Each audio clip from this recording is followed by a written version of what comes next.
Bonjour à tous et bienvenue sur notre chaîne YouTube, la chaîne de Ligne Droite. Je vous invite à vous abonner à cette chaîne, à aimer, à partager, à commenter ces vidéos. C'est très important pour notre référencement et c'est une manière de nous soutenir. Merci à vous tous. C'est la fin de la post-modernité. Bonjour chère Clémence, chers auditeurs, bonjour. Tout un programme ce matin. En octobre 2008, le bazooka monétaire, le fameux bazooka monétaire de Ben Bernanke et des banques centrales avait suffi à juguler la crise. En octobre 2022, 14 ans presque jour pour jour plus tard, il semblerait que le Crédit Suisse reprenne le rôle de l'infâme Lehman avec le grand retour des produits dérivés, CDS et autres joyeusetés acronymiques. Le cours de bourse de la banque suisse a été divisé par 3 depuis un an, le coût de ses assurances est multiplié par près de 20. On a vraiment l'impression de retrouver un nouveau Lehman. Alors nous finirons peut-être par nous rendre compte que nous n'avons jamais soldé la crise de 2008, que les initiés appellent la crise de 2007. Nous n'avons fait que mettre la poussière sous le tapis et les cadavres dans les placards. En octobre, sur vos écrans, les zombies contre-attaquent à Zurich, London et Wall Street. La réalité simple, elle, n'a pas vraiment changé. Nos grandes banques européennes fonctionnent au dollar.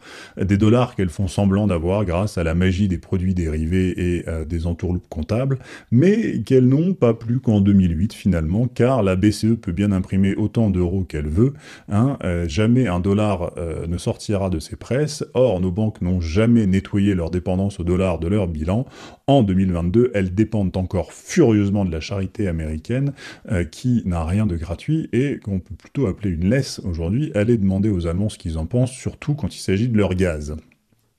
Mais la comparaison entre les mistigris de Wall Street et de Zurich s'arrête là, car la faillite de Lehman fut la faute d'un homme en 2008, Hank Paulson, alors secrétaire au Trésor américain et ancien PDG de Goldman Sachs, qui régla alors ses comptes avec son concurrent et son adversaire, presque son ennemi juré, Lehman, plutôt que de préserver le système. Cette faute n'a plus été faite depuis, quelles que soient les tailles des baleines et autres animaux des profondeurs bancaires, et il y en a eu. Le linge sale, dorénavant, se lave en famille, ou en tout cas à peu près. Alors on peut penser que la Fed finira par se porter au secours de Crédit Suisse comme ils l'ont fait récemment avec la livre sterling, et qu'ils pourront, comme en 2008, continuer à mettre la poussière sous le tapis. Et alors, cela va-t-il chauffer les maisons cet hiver, ou simplement faire bouillir les marmites?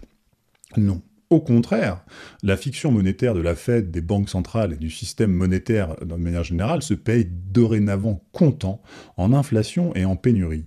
Car à la crise de la fiction financière que nous n'avons jamais soldée, il faut désormais ajouter la crise de la réalité économique et énergétique, devrais-je dire.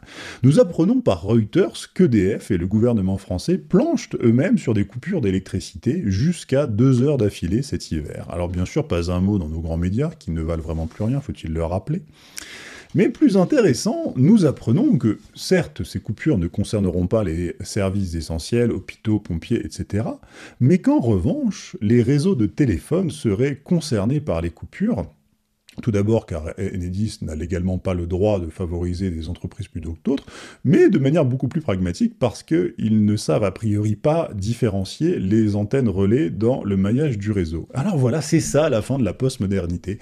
Nous sommes capables de prodiges bancaires, mais cet hiver, si l'électricité vient à manquer, vous ne pourrez même plus appeler les secours ou payer avec votre carte ou votre téléphone dernier cri.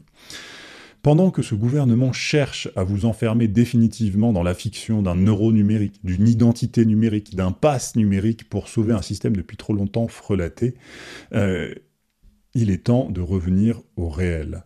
Car force est de constater qu'à force de contrôle et de contrôle par la force, on finit par le perdre. Il est plus que temps de revenir au réel, au local, à l'utile et au productif, au cash, à l'or, à l'argent, aux tablettes de chocolat, aux saucissons, aux boîtes de conserve, sans oublier la radio et les CB, tout ce qui nous permet de nous passer d'eux. Car ils sont peut-être les plus forts, mais nous sommes les plus adaptables, et à ce jeu, nous savons depuis Darwin qui gagne à la fin. Alors, n'oubliez pas de soutenir Ligne Droite et Radio Courtoisie pour qu'ils puissent s'acheter des générateurs et continuer d'émettre sur votre bon vieux poste de radio, oserais-je dire à Galen. Les Français parlent au français, et moi, je vous dis à votre bonne fortune. Vous appréciez cette émission? Alors aidez Radio Courtoisie à en produire d'autres, en indépendance totale. Rendez-vous sur soutenir.radiocourtoisie.fr. Merci d'avance.